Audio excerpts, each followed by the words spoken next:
海龟交易法是一套著名的系统化交易方法，最初由商品交易员 Richard Dennis 和 William Eckhart 在1983年创立，用以证明交易技巧可以通过一个简单的规则系统被教授给普通人，而不仅仅是依赖天生的交易才能。海龟交易系统并不限定于特定的商品或市场，它可以应用于股票、加密货币、期货和外汇等各种市场。现在，我们就设定一些参数，让 Stocktiny AI 帮我们生成程序，对 Bit Digital (BTBT) 进行回测计算。设定参数如下：头寸规模，使用每次加仓 20%。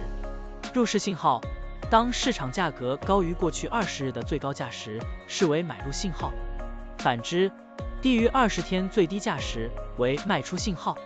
加仓策略，每当价格移动到1/2的20日均幅指标 ATR 时加仓一次。运行时间从2023年1月1日到2024年5月10日。交易手续费设定为 0.10%。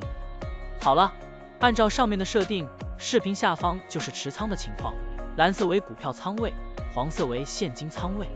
累计交易32次，期末持仓价值71616.17元，盈利负 28.38%。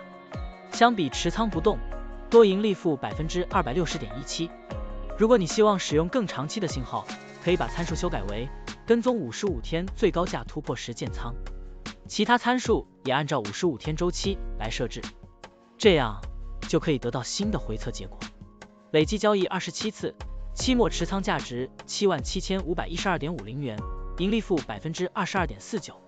相比持仓不动，多盈利负 254.28%。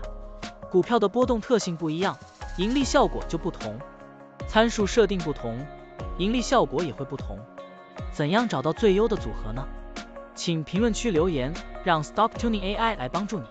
股票调优 AI， 利用 AI 技术赋能您的股票选择与操作。本站内容不构成对任何人的投资建议，您应当基于自己的独立判断做出决策。扫描二维码获取文字稿，欢迎点赞、评论、转发。